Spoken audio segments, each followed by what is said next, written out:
We are advanced in this Easter season. This Sunday invite us to continue rejoice for the resurrection of Jesus Christ, who grant us peace, but also grant us the salvation. This is the Sunday I know as the Good Shepherd Sunday. Why?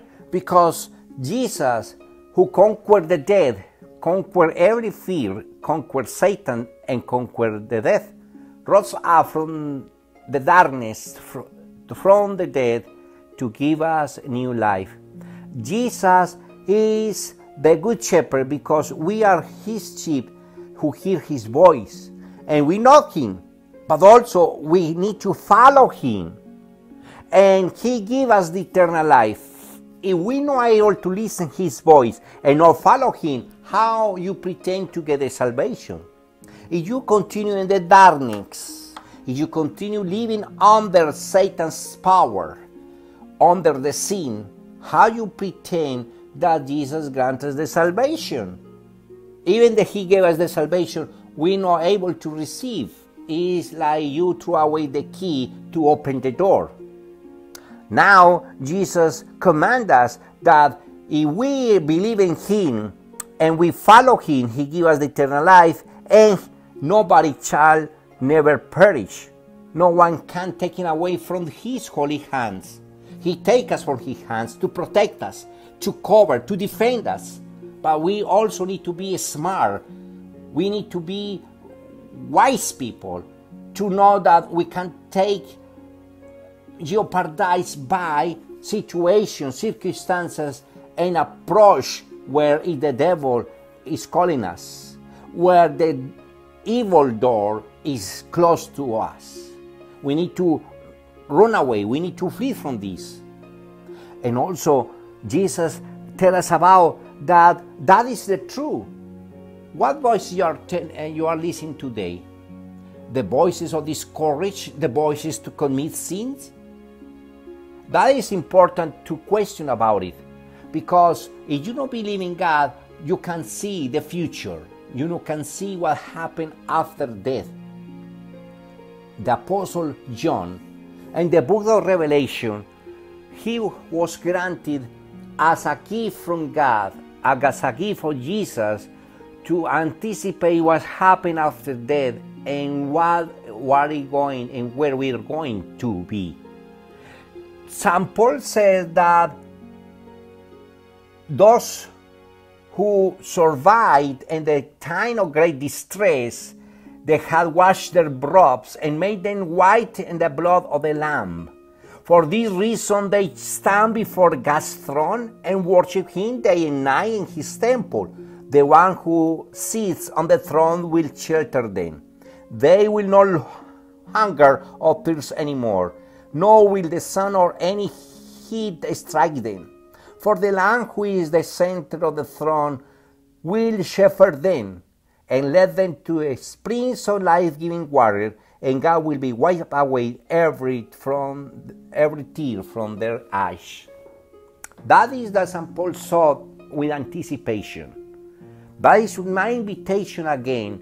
When you had hard circumstances, a problem, any situation that is against your perspectives, against what you're supposed to gain or to earn in your company, in your family, or in any business, I invite you not to see on the back. Don't stay in the back. Don't see what is surrounding you at the moment. Just have hope to see what is ahead of you. Is there this situation change? When you have a hope, you can see that is in the future, the new horizons is ahead of you, not in the back. This was on one of my messages during the Lent that I expressed when the people of Israel fled from Egypt. Your situation can be changed. Your situation may be transformed in a different way, but you need to let God lead this situation. You need to let God take on control of this. If you believe in God, you need to accept that God has power again to take away the darkness, to take away this situation from your life. But you need to also take control of some things. You don't need to jeopardize again going back to that situation. You need to take out, a step out from that situation, from this moment, from the sin that you commit. And you need to learn from the past. You also have the power that think about it, that is not the way that you was doing the things to transform. Is the way that God is trying to show you through the other voices. The other voices of the good shepherds can be your parents, can be your good friends, also a people who seek God with sincere heart. That are voices you need to listen to. But today, we want to hear other voices, good voices, I mean. Because we hear voices, of course, but the voices of the technology, the voices of sciences, the voices of evildoers. But what can cause us in our life? To commit more sins, to be unsatisfied people, unhappy people, angry people, people who has no meaning of the life for any way. And that is the reason we experience in the world and the news every single day. We hear that many people commit suicide, take their life out. Why? Because they never find it any reason to live, any meaning of their life and the situations. But those who live in the experience of God and listen the voice of God inside of their heart, they learned that any situation can be overcome through the power of God, and any situation has a reason and a meaning. Even the death has a meaning. Even the sins has a meaning, as I told you last week. But also, your situation has a meaning because you can learn about that to teach other people. When you learn how to listen to the voice of God, and you accept that God is telling you something through other people, a good people, of course, you have the ability to overcome that situation and follow Jesus and follow His voice and never perish again and never fall down again. And your business, your family, your own aptitude will grow up, will change, will transform.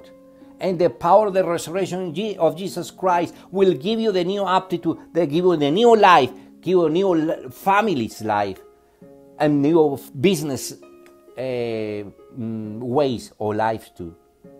If you don't believe in God, of course, I also invite you to learn how to listen to your inner voice, how to be calm at the moment. This is the first thing that you need to learn. If you don't believe in God, at least admit that you need to calm down at the moment of tribulation, a moment of distress, or the moment of any problem comes in your life. You don't need to think and focus on that problem. You need to focus what is ahead, not what's in the back, what is the past. Calm down makes your mind more flexible to get ideas, new ideas, fresh ideas, how to take control of your life, how to resolve the situation. But the second thing that you need to do to take care of this is don't think hardly. Don't think that the problem is hard, so you need to find a hardly resolution of that. No, that is not the way.